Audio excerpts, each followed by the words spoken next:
On a spooky Halloween night filled with the sounds of ghosts and rustling leaves, our story begins. Imagine a man, terrified, being chased by something straight out of a nightmare. The Jester, dressed in strikingly bright orange and always wearing his hat like a crown.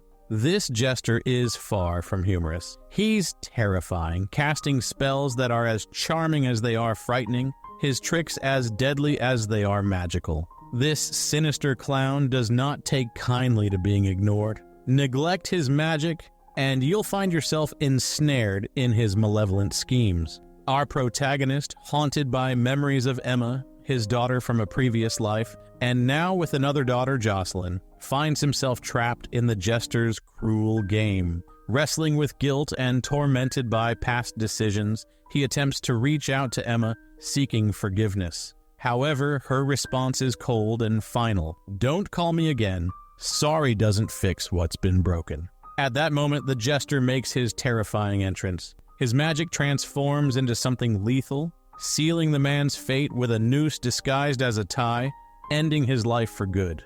The day of his funeral is heavy with unaddressed emotions and sorrow. Emma, devoid of warmth, and Jocelyn, deeply saddened, struggle with their feelings. The funeral concludes, but Emma lingers, her conversation with her mother interrupted by a bizarre sight: the Jester dancing near her father's grave. As quickly as he appears, he vanishes, leaving behind only fear and bewilderment. Yet the Jester's torment is not over. As the cemetery workers attempt to banish him, he turns them into fools, appearing and disappearing at will, a spectral figure lingering in the shadows. The scene becomes somber as two men confront the chaos unleashed by the Jester. Frightened, one man attempts to call the police, but then a horrifying event occurs. With a swift and malevolent gesture, the Jester causes one of the men to fall, striking his head on a rock. This was no accident. It was a manifestation of the Jester's malevolent magic, claiming another life right then and there. The surviving man notices something peculiar. The deceased's shoes were tied together, a hallmark prank of the Jester. Before he could grasp the gravity of the situation or seek assistance, he starts to feel extremely ill. He vomits blood, and shockingly, an entire apple emerges from his mouth. Clearly, the Jester's sinister magic had targeted him next. Briefly satisfied, the Jester grows bored and departs in search of his next escapade. Meanwhile, Emma and Jocelyn are at a bar, endeavoring to mend their strained relationship. Their conversation flows smoothly until they broach the subject of their father, which infuriates Emma. They argue, and Emma storms out, leaving Jocelyn to cope with her distress alone. A stranger approaches Jocelyn, divulging unnerving details about her father, portraying him as a man shrouded in secrets and influenced by the Jester's malevolence. This revelation introduces additional mystery and apprehension into their already complicated lives. The Jester, ever eager to sow discord, confronts Emma with a deck of cards, challenging her to choose one. Emma, refusing to engage with his games, flees to a nearby store. Yet the Jester's night is far from over. He encounters two children, each with distinct desires. The older child covets a plethora of candies, whereas the younger is content with a single piece. Utilizing his magic, the Jester conjures a candy for the younger child,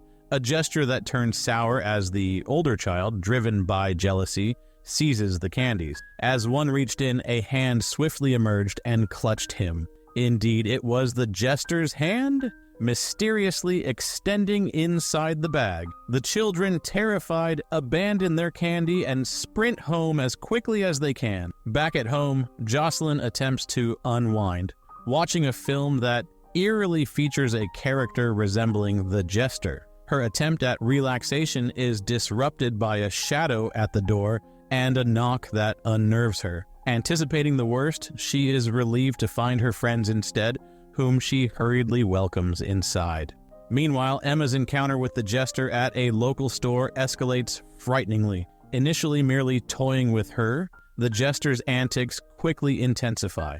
Identifying him as the eerie clown from her father's funeral, Emma transitions from fear to anger A confrontation leads to a shattered bottle and a startling moment as the Jester appears to take his own life, only to rise unscathed, revealing yet another of his frightful ruses. Fleeing back to the store's safety, Emma, drenched in blood and panic-stricken, urges the store owner to contact the police. When the police arrive, Emma's account of the Jester seems more akin to a horror film than reality. Skeptical, the officers request further detail, only for their inquiry to be interrupted by the Jester himself, who, in a dramatic gesture, handcuffs his own wrist. In a surprising turn, the handcuffs that the Jester had put on himself suddenly ended up on the wrists of the cop. But the Jester's tricks were far from over. With a wave of his hat, he made one cop's head disappear, leaving him in a panic, while the store owner fled in fear. The other cop, attempting to halt the chaos, pointed his gun at the Jester. However, in a sad twist, his attempts to shoot the Jester resulted in a tragic accident.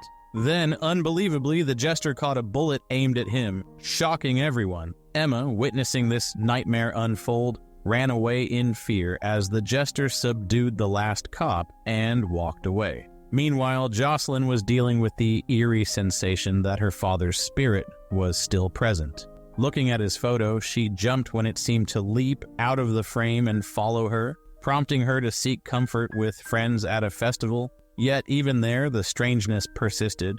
Exhausted and distressed, she thought she saw her father again and decided to follow, only to witness the Jester's next terrifying trick. As Jocelyn watched, her friend fell victim to a gruesome trick with cups, one revealing her friend's freshly removed teeth, and another causing another friend's eyes to pop out in agony. The festival descended into chaos as the injured friend stumbled and collapsed into their arms, his screams of pain echoing through the air. Shocked, Jocelyn found herself caught up in memories of her father, barely noticing as the Jester brutally broke another friend's leg and silenced a third friend's screams by choking her. Deep in thought about her father, Jocelyn made a desperate plea to the Jester, willing to do anything to end the madness. Meanwhile, Emma, on the run and grappling with her own fears, received a call. To her surprise, the voice on the other end was not her mother's but the Jester's,